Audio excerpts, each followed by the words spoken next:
Bienvenido a esta nueva clase virtual de Derecho Constitucional. Hoy vamos a hablar del procedimiento de formación de la ley ordinaria.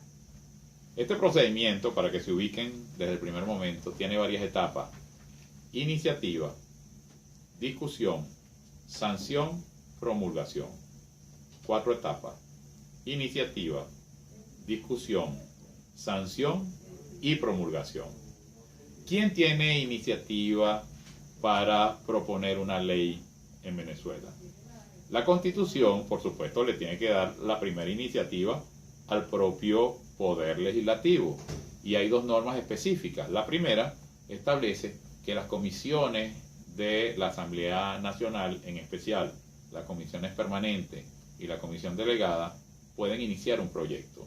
Pero también se indica que un número no menor de 3 parlamentarios pueden iniciar un proyecto de ley. La segunda posibilidad es el presidente en Consejo de Ministros, presenta su proyecto. La tercera le corresponde al Tribunal Supremo de Justicia, pero está restringido en la temática a la organización y procedimientos judiciales. La cuarta posibilidad es al propio Poder Ciudadano, por cualquiera de sus órganos en las materias de su competencia.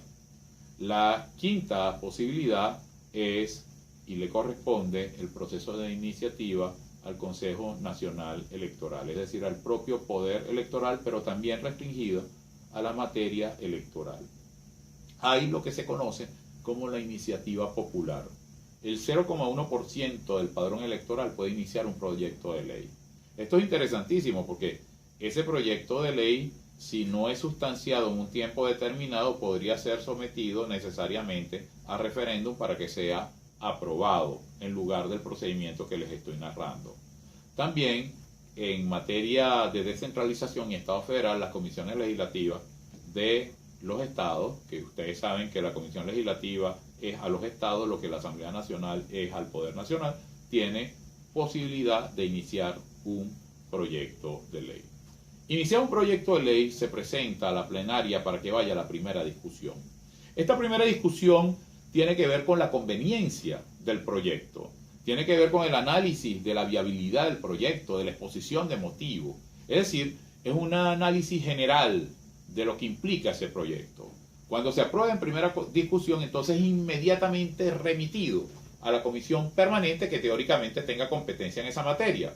Ahora, cuando hay varias comisiones permanentes que trabajan la temática, entonces se puede constituir lo que se llama una comisión mixta, con parlamentarios de las diversas comisiones que están involucradas. El objetivo de las comisiones es muy sencillo. Tienen 30 días para presentar un informe sobre el proyecto. Teóricamente, después de esos 30 días se presenta el informe y la plenaria hace la segunda discusión, porque por lo menos toda ley, tiene que ser discutida en 2 momentos distintos, primera y segunda discusión. Puede ser en más, pero por lo menos 2. En esta segunda discusión cambia el escenario. La base de discusión es el informe y teóricamente la discusión es artículo por artículo. Si no hay ninguna modificación, si se aprueba íntegramente el informe, entonces ya va a la sanción, que es un acto que le corresponde a la directiva del Parlamento. Pero si hay observaciones, modificaciones, se devuelve a la comisión permanente competente o a la comisión mixta, si fuera el caso. Esta comisión forma criterio y tiene 15 días para entregar nuevamente el segundo informe a la plenaria. Y aquí la plenaria define por mayoría de votos. Simple y llanamente define cuál es el texto. Este texto pasa, como les dije, a la directiva y la directiva dice, está sancionada la ley. A toda ley siempre la precede la mención, la Asamblea Nacional, que es la representación del pueblo venezolano, decreta. Y una vez que se sanciona el proyecto, se le remite al presidente de la República a los efectos de la promulgación. Quiero decirle algo muy importante: la promulgación no es un acto simple, sino un acto complejo. La promulgación incluye el ejecútese, que se traduce en el cúmplase del presidente en Consejo de Ministros, y la publicación en la Gaceta Oficial. Y el presidente tiene 10 días para promulgar la ley sancionada. Sin embargo, en este lapso puede realizar dos intervenciones particulares.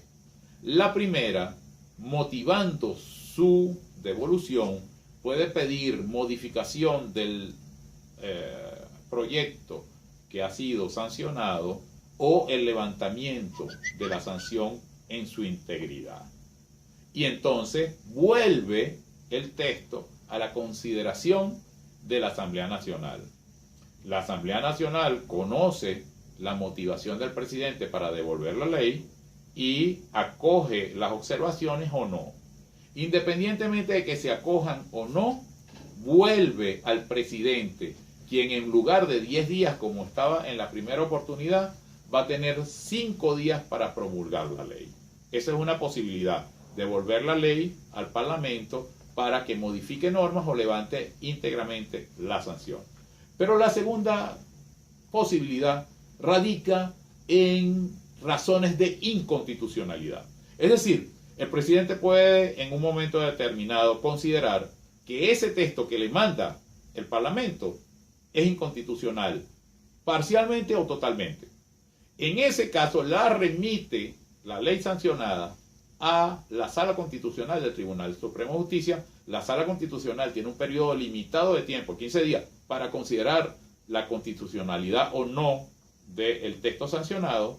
Y, por supuesto, si determina que es inconstitucional, el presidente no está obligado a promulgarla. Pero si determina que no tiene vicios, entonces el presidente está obligado inmediatamente a promulgar la ley. Óigase bien lo siguiente, no son acumulativos.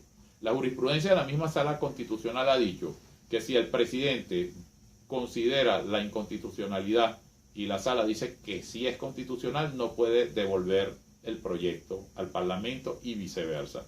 Eso fue un caso que yo tuve hace muchísimos años, en el año 2003, 2004, no me acuerdo en este momento, donde se sentó ese criterio. Pero es interesante el otro punto. El otro punto tiene que ver con lo siguiente.